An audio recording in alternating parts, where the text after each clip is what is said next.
დავბრუნდით პირდაპირ ეთერში სტუდიაში შემოგვერდა სტუმარი მხატვარი ხატმწერი გელა პაპიაშვილი. მოგესალმები გელა, მადლობა პირველ რიგში მომბრძანებისათვის. რამდენიმე ნამუშევარი გვაქვს ასევე სტუდიაში წარმოდგენილი და მაყურებელს ექნება საშუალება რომ პატარა მცირე გამოფენა ნახოს უკვე ჩვენი სტუდიის დახმარებით და ამასთან ერთად რა თქმა უნდა ვისაუბროთ თქვენ შემოქმედებაზე. და მე გთხოვთ რომ დავიწყოთ ალბათ უფრო ადრეული ასაკიდან, მაშინ როდესაც ეგონათ რომ დირიჟორობას აპირებდით, მაგრამ შემდეგ უკვე პაპამ აღმოაჩინა რომ არა დირიჟორი, არამედ მხატვარი იქნებოდით, ხო? მადლობა მოწვევისთვის, მივესალმებით თქვენს მაყურებელს. ბავშვობიდან ხატავ 5 წლის ასაკის ვიქნებოდი დაახლოებით. ჩემ მშობლებმა აღმოაჩინეს ნიჭი და ხატვის წრეზე მე მიყვანეს. ასე დაიწყო პირველი ეტაპი, ასე ვთქვათ.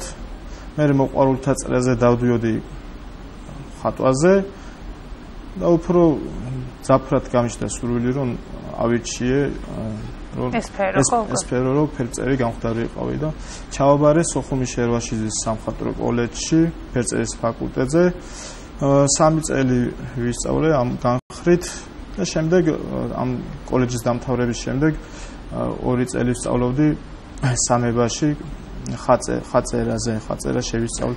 ანუ აკადემიაში აღარ გააგრძელე, ხო? მე როგორც ციტა ამისთვის მიზეზიც ჰქონდა. კი, ამ ფინანსებით, თანხებით გარკვეულწილად მოქმედებს იმ პერიოდში და ჩავთვალე რომ კოლეჯმაც იმდენი გამოცდილება მოგცა რომ უკვე აკადემიური თვალსაზრისით კოლეჯმა დიდი როლი ითამაშა, რა გამოცდილებაც მივიღე, ჩავთვალე საჭიროდ რომ აკადემიაში უბრალოდ ტყუილა იყო დროს დაკარგვა და ამჟამად დამოუკიდებლად სახლში მუშაობ. კეთილი, ხაწერაზე ცალკე ვისაუბროთ, თუმცა მანამდე ფერწერას შევეხოთ, ვიცით რომ ძირითადად პეიზაჟების ხატვით ხარ თუ ამ შემთხვევაში უფრო გაფართოვდა ეს. არის კონკრეტულად პეიზაჟებს უფრო მეტად გიყვარს პეიზაჟების ხატვა. კი, მიყვარს, ბუნება ძალიან მიყვარს. იცი რა არის, განწყობას გააჩნია. დღეს შეიძლება რაღაც ისტორიული მომენტი ავსახო, აგერ ჩემი გვართან დაკავშირებით აგერ ნამუშევარი მაქვს მოტანილი, ჩემი გვარის წინაპარი დავხატე, პაპია ღუდუშაური და ასევე სხვა თემატიკის ნამუშევრები, აბსტრაქცია, მუსიკალურ თემაზე კომპოზიციური განაწილებით, მუსიკალური ნამუშევრებიც მაქვს, პეიზაჟები და შეზღუდული ასე თქვათ არ ვარ. ყველანაირი სტილის ნამუშევრებს ვაკეთებ, უბრალოდ განწყობას გააჩნია რა. აი ფსიქოლოგები ამბობენ ხოლმე რომ ხატვის შემოქმედებაში ფერებით შეიძლება განსაზღვრო მისი განწყობა, თქვათ როგორ განწყობაზე იყოს, ზოგადად როგორია მისი სულიერი სამყარო. თქვენ შემთხვევაში მე რაც ნახე, ჩემი გადმოსახედიდან ბუნებრივია, მე არ ვარ ფსიქოლოგი, საკმაოდ მკვეთრი ფერები ჭარბობს. ნათელი და მკვეთრი ფერები. აი ეს ნამუშევარი მაგალითად როგორც ფერწერულად, კომპოზიციურად განაწილებით, ხო, ამავდროულად როგორც ფერწერული ნამუშევარი არ არის, ასევე არის მუსიკალური თემას ასახავს, სინთეზია გაკეთებული, ასე ვთქვათ, ხატვრის და მუსიკოსის სინთეზია, ასე ვთქვათ, გაკეთებული და გავაკეთე ასე, ანუ ეს კომპოზიციური განაწილება შევქმენი. მუსიკალური ნოტებმაც, ასე ვთქვათ, თავისი როლი ითამაშა. კიდევ გვაქვს ერთი მუსიკალურ თემაზე შეგიძლია. კი, ასევე მანდ ასე ვთქვათ ხატვრის და მუსიკოსის სამყარო, ხატვარი და მუსიკოსია წარმოდგენილი, ანუ იქ გაყოფილია ორ ნაწილად, იქითკენ მუსიკალური ნოტები, რომელიც არის გაფორმებული. ხატვის შემოქმედებით აქ სისაწყელას ფერები ასახავს ხატვის შინაგან სამყაროს, ხოლო ის ნოტები ეს უკვე მუსიკოსის სამყაროა და ასახულია ასე ვთქვათ კომპოზიციურად შევკარი, ასე ვთქვათ. როგორც პორტრეტი, როგორც კომპოზიციური განაწილება. საინტერესოა, როგორია გარემო, რომელიც მუშაობისთვის გჭირდებათ. და ყველაზე კომფორტულად როდის გრძნობთ თავს, როდესაც მხატვარი. ასე ვთქვათ, სახლში პატარა სახელოსნო მოვაწყე და ჩემთვის ვარ ხოლმე მოიხურავ კარებს, მუსიკას ჩართავს, კლასიკური მუსიკა მიყვარს. და ასე ვთქვათ, მარტო მიყვარს ხოლმე რო არ ვენ არ შემაწუხოს. ამ შემთხვევაში ხელი შეწყობა მაქვს, რომ სახლში ასე ვთქვათ, დამოუკიდებლად მიჩვენია ვიმუშაოთ. წყნარი ძალიან მიყვარს მაგ. აი რაც შეეხება ხერხებს თანამედროვე ხერხები, თქვა ტექნიკურად თუ არის რომ თქვა იყენებს თანამედროვე საშუალებებს ხატრობაში, თქვა თუნდაც მასალებს რომელთაც მუშაობ. მე ასე ვთქვათ, ამ პერიოდში ძირითადად მე ზეთის საღებავებში ზეთის ტექნიკით მუშაობ. ჩემთვის ახლა არაფერს რთულს წარმოადგენს ამ მხრივ მხატვრისთვის, იმიტომ რომ მე სწავლის პერიოდში ტექნოლოგია გავიარე ეს აკვარელის ტექნოლოგიაც კარგად ვიცი, უბრალოდ ამ პერიოდში ჩემთვის უფრო მოსახერხებელი ზეთის საღებავია და უფრო ასე ვთქვათ, ჩემთან უფრო ახლოსაა ამ შემთხვევაში. კეთილი. შევეხოთ გამოფენებსაც. მხატვრისთვის ერთ-ერთი მნიშვნელოვანი საკითხი არის სწორედ გამოფენებში მონაწილეობა. მისი განვითარებისთვის, ასევე მისი შემოქმედების ფართო საზოგადოებისთვის გაცნობის თვალსაზრისით და ზოგადად საინტერესოა, იმიტომ რომ ის რაც იქნება თქვა სახელოსნოში, შემდეგ უკვე ბევრმა ადამიანმა ნახოს შეაფასოს და თავადაც ხდება ხომ ძალიან ბევრ რამეს.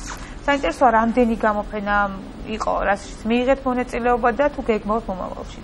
პირველი პერსონალური გამოფენა მქონდა 2015 წლის თებერვალს შავი ზღვისპირეთის უნივერსიტეტში.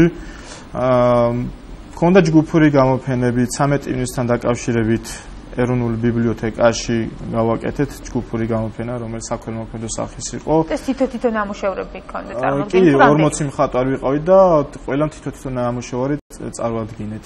ასევე მქონდა სააკაშვილის ბიბლიოთეკაში გამოფენა გალერეა არტავენიუში და ბოლოს მქონდა პანტომიმის თეატრში პოეზიასთან დაკავშირებით პოეზიის საღამო იყო, სტუდენტებმა გააფორმეს პოეზიით და ჩვენ ასე ვთქვათ სინთეზი დავაგვირგვინეთ ნამუშევრებით. მე ვფიქრობ, რომ ეს არის ერთ-ერთი ერთგვარი დისტანცირება სულიერი პროცესის, რომელზეც იქნება სახელოსნოში და შემდეგ უკვე გამოფენაზე უკვე გარედან უყურებ ამ ყველაფერს, რასაც ქმნიდი, ხო?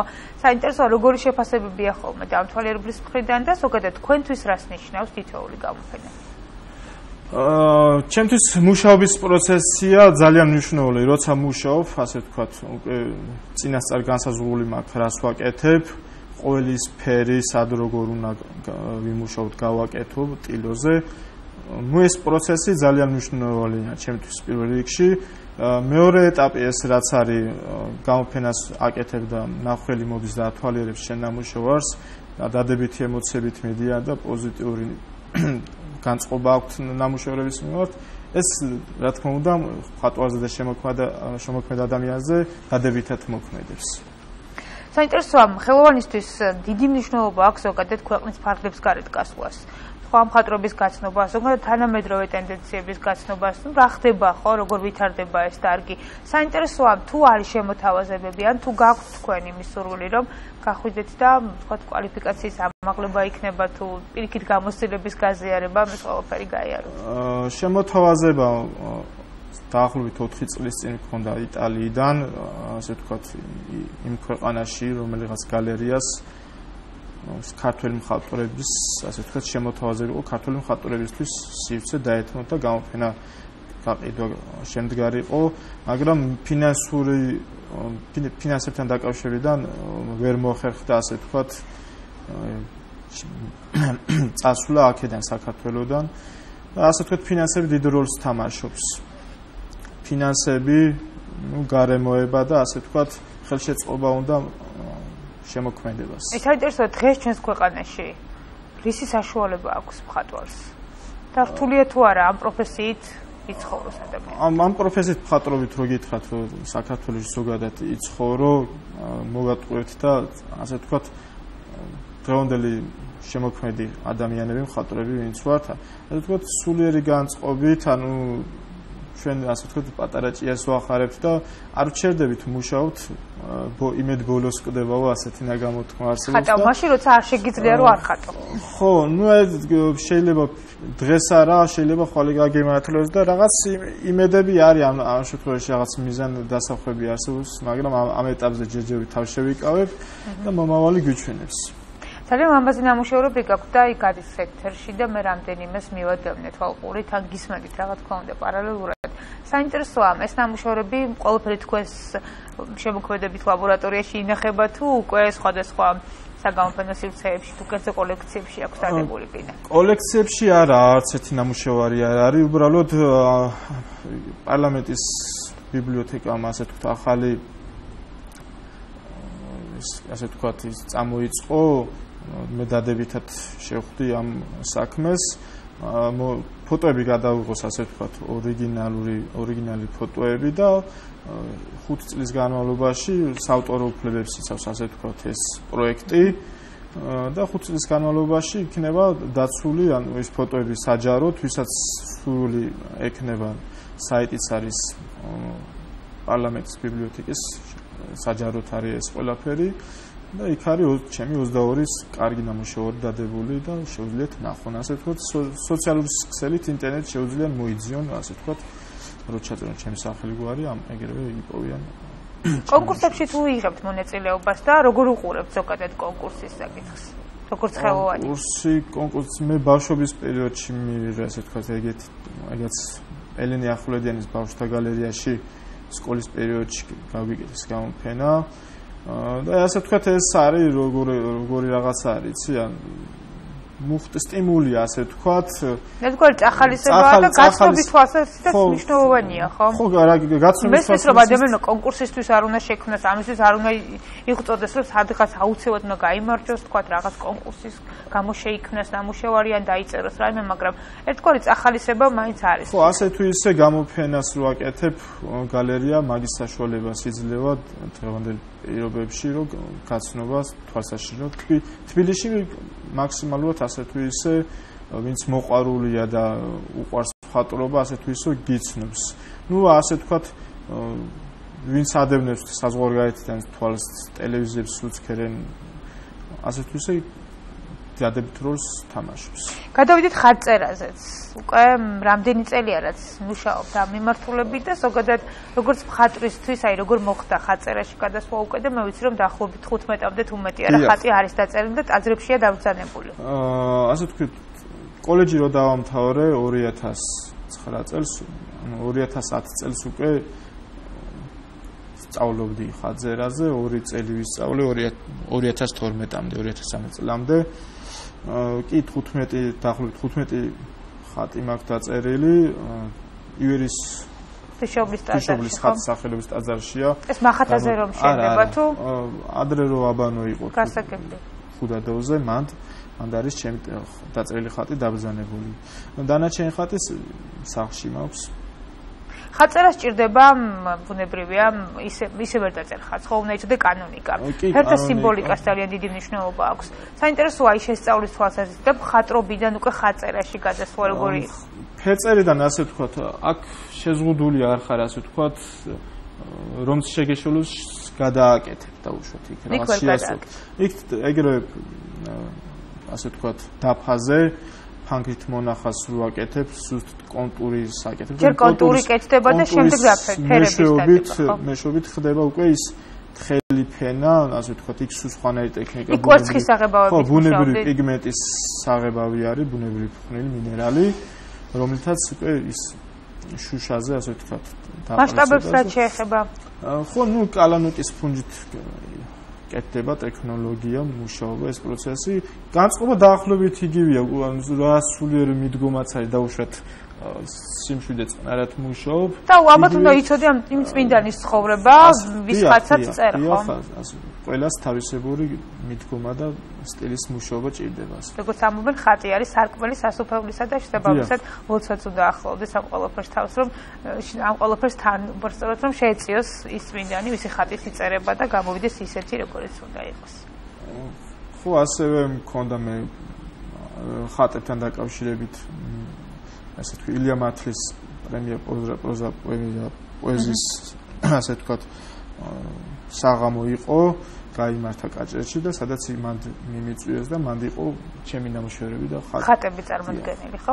კეთილი გელა მე მინდა დასასრულისკენ მკითხო აი ყველაზე მთავარი სურვილი რა არის თქვენი შემოქმედებითი კუთხით ბუნებრივია რას ისურვებდით და რას საომავლო გეგმები როგორი გაქვთ და დაგემშვიდობებით ასე ვთქვათ სამომავლო გეგმებთან დაკავშირებით ვიტყოდი რომ შემოქმედი ადამიანისთვის საჭიროა მეტი მუშაობა, მუშაობის პროცესში, რა თქმა უნდა, იხვეწები, გარკვეულწილად აი მატერიალური თვალსაზრისით ნაწილი რომ არ იყოს ყველაფერი კარგად იქნებოდა.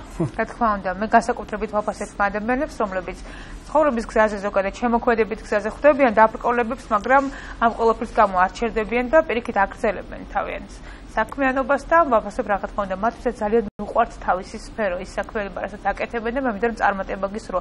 ეს თქვენს ნამუშევრებს ზოგადად თქვენს ცხოვრებას ეტყობა და იმედი მაქვს რომ ის სურვილები მე გავეცანი სხვა სურვილებსაც, მაგრამ თქვენთვის დაიტოვებთ ალბათ რომ მომავალში უფრო სასიკეთოდ შეიცვლება, გექნებათ საშუალება და აღარ იქნება ეს პრობლემა თქვა ფინანსური საკითხების გამო ვერ გახვიდეთ ქვეყნის ფარგლებს გარეთ და ჩვენ კი გელოდებით უკვე მეორე სიახლეები და ახალი გამოფენა. დიდი მადლობა მოწვევისთვის. დაგემშვიდობები მხატვარი ხატმწერი გევა პაპიაშვილი საუბრობდა პირდაპირ ეთერში ჩვენ ვაგრძელებთ ჩვეუთხეს კიდევ ერთი საინტერესო თემა გვერდის წინ ცოტა ხანში ვბრუნდებით.